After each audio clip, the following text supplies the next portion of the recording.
how's it going, guys? We're back in the #1 recording studio in the Southern Kingdom, aka my bedroom. And maybe you know I'm quite like an anecdotal person, so I thought I'd give you another little story time, so you might find it a bit entertaining. It's always a good laugh. So basically, I'm going to set the scene. As you can probably tell by the title, I'm literally just going to be describing my journey back from Spain to mean I was studying on Erasmus, all the way back to home to London. We're really excited to see the family because as is always the case when you wait for several months, it's always good to get those home comforts back in. And so I was originally planned to return on the 21st of December. However, at the time of booking, I didn't realise I actually had a biochemistry exam on that day. So I had to rearrange, book another flight for the 22nd, which is another course I really could have done without. And so this is how it all played out. So I got through the exam. Somehow, I don't want to talk about it. I don't want to do biochemistry ever again in my life. It's just not for me. So the less said about it, the better. However, moving on, after we did the exam, I was already really tired. We were just walking around, me and my mate Lara, we were walking around the whole town for one last time, just taking in all the sights, because we'll probably never go back again, because, let's be honest, there's no other reason to go back. And so we were just walking around the town, and then into the evening, we played tennis one last time. That was really good fun. So I was a bit tired then. And then after that, we went out for drinks in the local bars. Just catch up, just have a laugh with all the people that we met. That was probably definitely my main highlight, just the people I met along the way. Such interesting characters, and we're just having a great time, great laugh. Cheap beer. What more could you ask for?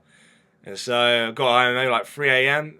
So it was relatively late, not in the Spanish times really, where you used to come home around 7 a.m. It really does play with your circadian rhythm. And so after that, obviously I went to sleep. I had to do some last minute packing, as is always the case. So I got to bed around 4 a.m. So I was pretty knackered, especially after the exam in the morning. It always mentally stresses you out in exam conditions, as well as in addition to playing tennis, I was physically tired, because obviously that's relatively strenuous sport. And so I was up at half six, so 2.5 hours sleep, and then I had to call a taxi, get my bike box, I was carrying my bike with me, into the taxi, and took me to the airport. And then when I got to the airport, basically my bike box was too big for the small planes. They were like, they wouldn't allow it on because they just said it wouldn't fit. So I had to spend another €20 to buy one of their bike boxes which fitted, which was very frustrating. And as well as at the time, they weren't too sure what they're going to do. And so they were like telling me about the possibility that, they might not be able to take my bike on board, which is, as you know me, my bicycle is pretty much everything. However, we got that sorted all last minute, managed to get on the plane. I got to Madrid, which is like a connecting place. Had to wait for 4.5 hours, so I was kind of like stuck for things to do. And so ultimately I just ended up watching Peep Show for about 3 hours. Definitely worse ways to spend your time, that's for sure. And so I finally got on the plane back to London. After a long interchange, you literally just want to get home. And when I arrived in London Heathrow, it was just right before Christmas, so it was so busy. And whenever it's busy, there's also always this like heightened sort of stress level in the air. You can really feel it. It just sort of burns you out. So I was absolutely knackered at this point. And so when I arrived in Heathrow, I went to the baggage claim, and then basically my bike was still in Madrid. However, they put it on the next flight, which was scheduled to land in about 20 minutes.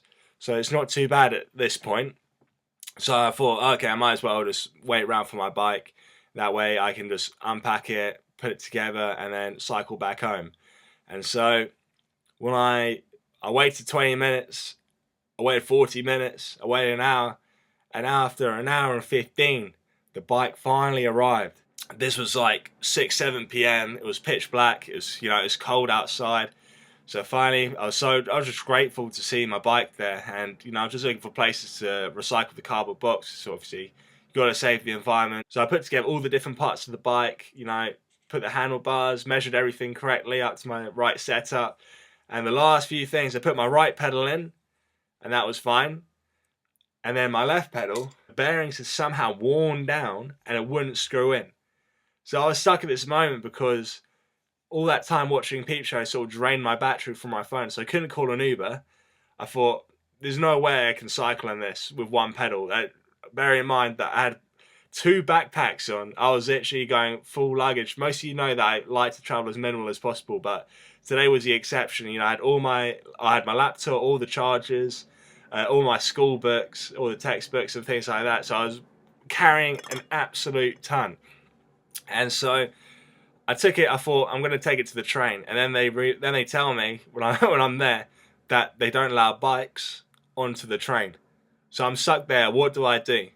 I was, I wasn't panicking, but I was just like, I've got no way to contact anyone because my phone's flat. This is going to take some serious problem-solving skills. And so I thought, let's not panic. I'm going to take one moment to get my breath back, drink some water, make sure I'm hydrated so I can think clearly. And then literally I put my Garmin in, set the GPS right to back home, and I start cycling with one leg, just going like 5 kilometers an hour. However, the GPS is taking me on these dual carriageways. And I started cycling for maybe like 1 or 2 kilometers. I'm like, this is just stupid. I'm going to get run over. You can't do this with one leg. So then I pull over to the side of the road and I'd somehow find a bike path. And then I literally just had to use the compass on my GPS to find my own way back. I literally just knew I had to head east. So I was going down these like really weird pavements through a construction site until I finally found my way back onto the right path on a sort of like a bike path that went parallel to the dual carriageway, of which was I was originally meant to have been going down along. So I'm cycling, and then I finally, after I was going through these towns with one leg, bearing in mind that my backpack was just like crushing my shoulders. It was so heavy.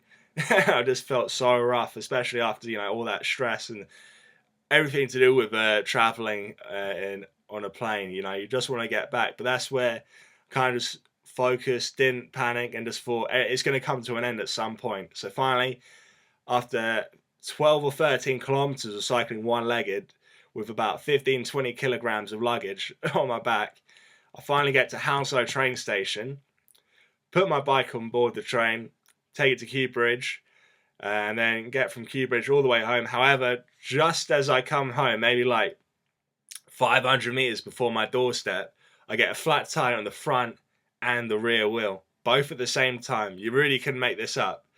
So finally, I just walked my bike home and just completely cruised out. But then I was just thinking, like, these stories, like, they don't happen to the normal people. I don't know many people who have these sort of events from traveling one-legged. So I don't know if you want to see more, because I've got stuff like this happens on a daily occurrence. Just please let me know.